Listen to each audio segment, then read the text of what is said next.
Hello and welcome. My name is Ed Niedermeyer. I'm the Communications Director here at Partners for Automated Vehicle Education.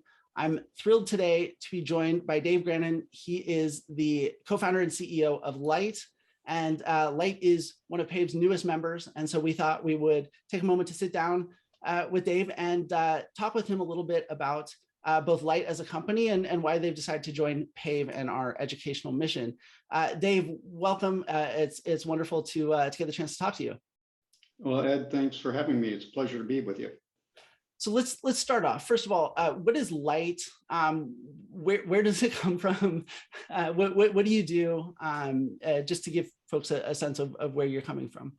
Sure. So we do machine vision for assisted and autonomous driving, and with a little different approach than people are used to in the industry. So obviously, there are a lot of good sensing and perception technologies out there like LiDAR and monocular inferencing or machine learning. Our approach uses cameras, but 2, 3, or 4 cameras to do what we call multi-view stereo. We are really doing measured depth. A lot of people will confuse us when we first meet and think we're like a Tesla or a Mobileye, where we're running neural networks, and ask how many million miles have you driven to train your networks? And the answer is we don't need to. We do measured depth in a physics-based way. Yeah, so I mean, wow, great educational topic right there. Let's actually just dive into that. First of all, how do you measure depth with cameras without a neural net? So we like to say that our mission statement is to enable machines to see better than humans, and in the same way humans see. And we mean this both literally and figuratively. So as a human, you have 2 eyes. You're seeing any object from 2 perspectives at the same time. And that allows you to determine depth. You can do the same thing with cameras and computers, only with far greater accuracy and in far greater distance, really just using the principle of parallax or triangulation, right? So it is a stereo-based system, but some of the real tricks to make it work for driving really have to do with how do you keep these systems calibrated in such a rugged environment as driving. Huh, that's really interesting. Yeah, no, I think people oftentimes don't think about calibration, but I think with the rise of ADAS and more automation, that's actually emerged as kind of an interesting like challenge that's pretty new. Why is calibration? Why is that particularly important? Well, stereo, the principles of what we do, measuring depth this way, have been known for hundreds of years, since the invention of trigonometry, right? So that's not new. And in a lab, people can do the measure depth with stereo vision. But cars exist in very rugged environments, right? Extreme temperature ranges, extreme vibration, shock. They're very long-lived. Obviously, cars, I think, stay on the road quite a while. So when you have these camera systems, it's okay if the cameras move relative to one another. You just have to know how they're moving relative to one another, and you have to do that 30 times a second. So there's some real, key technology we've developed to make this happen. Absolutely. And this may seem like a strange question, but why not neural nets? And I know this is something people oftentimes think of AVs as purely being an AI problem, and as we often try and highlight in our educational efforts, it's not always that simple. But AI is one of those things where people hear it and they think, oh well, it must be better. It's AI. So why not use neural nets for depth measurement? Why take this sort of more parallax, or as you say, sort of physics trigonometry based approach instead? Well, the fundamental challenge with neural networks for depth perception or measurement in a system is, think about it, you have to know what something is before you know where it is, right? The neural net will have a frame of information and say, oh, that's a motorcycle. Therefore, based on the scale and how many pixels down and across, it must be 30 meters away. The trouble is there's a long tail of edge conditions. If you haven't trained on millions and millions of examples of a scene, you're not going to know what it is, and then catastrophe can follow. So, we've all seen all the videos and tweets of Tesla's famously ghost braking because it's mistaking the picture on an ad on the back of the bus that has a picture of a man for an actual pedestrian. So these are some of the reasons why we feel measured depth is very important. Right, and so this is a similar argument to what you hear from from folks about radar and about LiDAR, is that you're getting a more deterministic sense of the environment around you. You're not having to make as many inferences, which oftentimes can be very sophisticated and draw out all kinds of things, but which also, as you allude to, in that long tail of risk, it's where it starts to can you really rely on that entirely? So as a more deterministic sensor modality, are these systems that Light's developing, is it an alternative to something like LiDAR or radar? Is it a complement to it? Sort of, how do you see that fitting in with the other sort of sensor modalities? That's a great question, and we really see it as use case dependent, right? And kind of consistent with PAVE's mission and why we want to be part of it is we don't have religion around these things. Depending if you're building a robo-taxi fleet, the 7x24 robo-taxi fleet that's got no cost of human operators, you should be as fault tolerant and redundant in that vehicle as possible. You should have every sensor available, and so I think they're very complementary and redundant to have systems like Light's Clarity platform, as we call our technology, LiDAR, radar, ultrasonic. But then there are other use cases. For example, if you've got an entry-level car and you want some basic L2 plus kind of adaptive suspension control or a comfort or safety feature like that, if that entry-level car is $25,000, you can't afford a several $1,000 LiDAR on that car. So there are different solutions for different use cases, and I think LiDARs have benefits in that they're very fast, they're very accurate, but they've got some drawbacks in the sense that they're larger units. Usually they're expensive, limited range, and so forth. Yeah, and so it sounds like with cost, then maybe also in sort of those driver assistance applications may be fairly appealing, because getting sensors, as you say, onto a production car, its cost becomes a really important issue. But then also, as you sort of alluded to earlier, that sort of automotive grade robustness is hard, and getting those two together, low cost and automotive grade robustness, is quite difficult, right? What are some of the challenges around making those two work together, those two goals?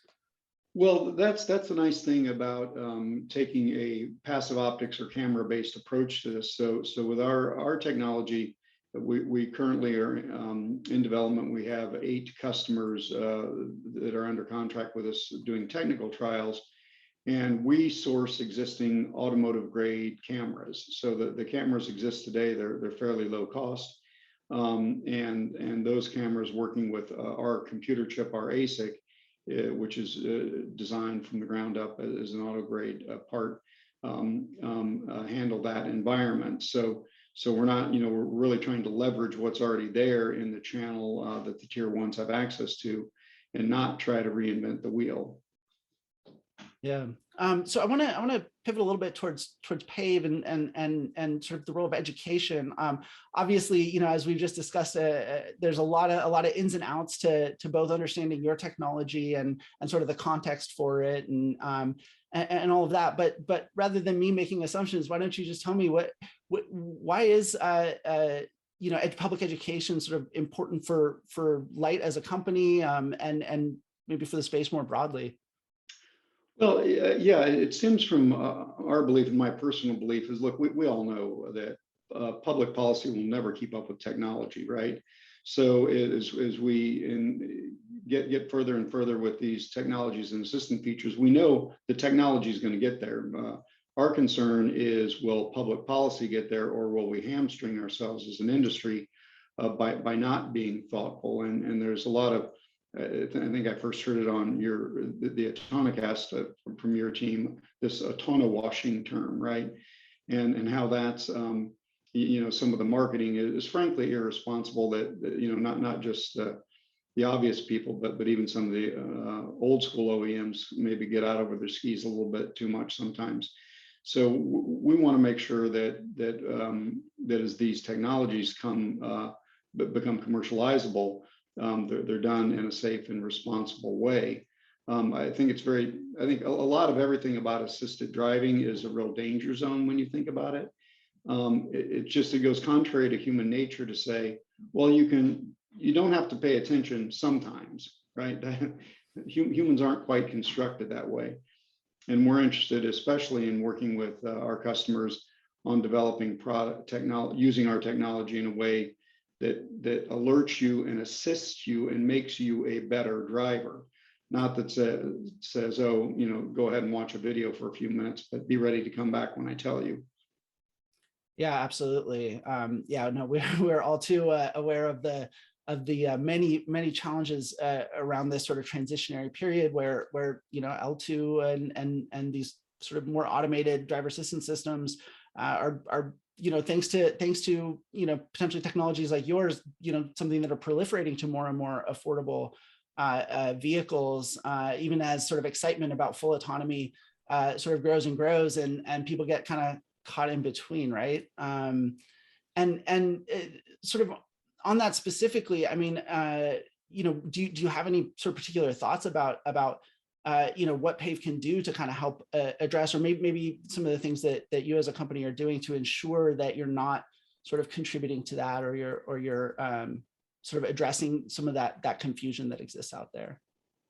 Well, I think we do it on a couple of levels. One is we want to be involved in the educational activities when we speak at trade shows and things like that. We always do our PSA around responsible deployment of this technology, and then we do it in the technology as well, trying to be very clear with our customers about failure cases. All technologies have them, and of course there are standards in the technology to make sure we're meeting the safety requirements that everyone in the industry knows about. But I think it's more than that. I think it is the awareness of what's going on, because the other thing is we don't want a whiplash effect here of stupid regulation coming out, right? I mean, I'm reminded when I look at this, I'm reminded of in the early or late 1800s, as you probably know from your own reading. When autos started hitting the roads, we had red flag laws where someone had to walk in front of the vehicle with a red flag to warn about the horseless carriage coming through. And looking back, we can see how ridiculous that was, but it was an overreaction to an industry that wasn't exactly self-regulating. So I think that's kind of the spirit of where we are. I'm by no means a Silicon Valley libertarian here, but I do think if we don't do some thoughtful self-regulation, we may bring about some unthoughtful public regulation. And as it relates to your technology in particular, the systems that you develop and work to deploy on vehicles, what is sort of the most important thing that the public understand about that, the public or policymakers or whatever audience you think is most important to address? What are some of the things that people don't understand or appreciate about that technology? I think the hardest thing for the average consumer is to understand when a feature comes out, what it really does and how it works, and what role you as a driver have in the vehicle, because we are a long way from any kind of true level 5 driving, as we all know. And I think it's about educating the consumer so he or she knows really what this is, what the limits are of it, and how to engage with it. I think as an industry, we're really failing in that area. Yeah, absolutely. What is your vision for where this could be, going? If you sort of think about like particularly maybe on those systems that do require a human in the loop in the sort of nearer term, is it about the design of that system? Is it about how it's being communicated about and how it's being presented? What are sort of some of those areas where that sort of shape your vision for what that human in the loop technology can be before we get to that full autonomous? Yeah, I think we've got to really do a good job of integrating these assisted driving features with the driver monitoring, right? And that is a great use of AI in the cabin, to be constantly having a notion of what state the driver is in. Because again, this is an attention deficit problem. If someone's going to be relying or over relying on some assisted feature, if the sooner we know that and integrate that with the surrounding risk and environment, the better it's going to be. And I think when we combine that with really good education and marketing, so people understand the limits of the system, that's when we're doing well. I think sometimes, and it's easy to say, well, on some of these features, the safety for a level 2 or level 3 system, the ultimate safety is always the driver's the fallback, and that's a bit of a crutch, because without actually training and marketing correctly and doing things like proper driver monitoring, we're not going to be successful, I believe. Yeah, and to some extent that's because, right, if people find themselves in a situation with a level 2 system, hypothetically, where they feel that their expectations and the reality didn't meet up, I mean, it's possible that could even not just hurt their willingness to use ADAS in the future, but it might even affect their willingness to get into an autonomous vehicle in the future, right? Yeah, absolutely. I mean, again, we've all seen the studies. I think AAA does one that the vast majority of people, 2/3 or something, already say they don't want to get in an autonomous vehicle. So I think that we dig ourselves a deeper hole, the more catastrophes we have, because somebody, the examples that we read about in accidents where people over rely on these systems does make people very gun shy. Absolutely. Well, we're getting to just about the end of our allotted time here, but I wanted to sort of give you the last word here, and if you wanted to give your sort of vision of the role of education, or of Light's role within that education a little bit more, or just sort of some final thoughts to wrap us up. Sure. Well, again, our vision is at Light is to allow machines and autonomous vehicles in particular to see like humans, and do it in a measured, physics-based way. And I think we think that dovetails with the role of education, in that people should know how these vehicles are seeing. If you're relying on a technology like inferencing, that's fine, but know what the shortcomings are, so you can operate in your domain safely. But we're at this point really excited to kind of get involved and be part of, in what little way we can, helping spread the word about the benefits and the limits of these technologies. Absolutely. Well, and I think already in this discussion, we've surfaced some really fascinating topics that I'm sure will feature on some of our regular panels about perception, about sort of the role of probabilistic versus deterministic, aspects of the system, a whole bunch of things. So this has really been a delight, and I'm very thrilled to welcome you and Light to PAVE's educational coalition. I think we have a lot of really fascinating things to collaborate on in the future, and thank you so much for your time today in exploring some of those topics. Well, Ed, thanks for having us. It's been a real pleasure.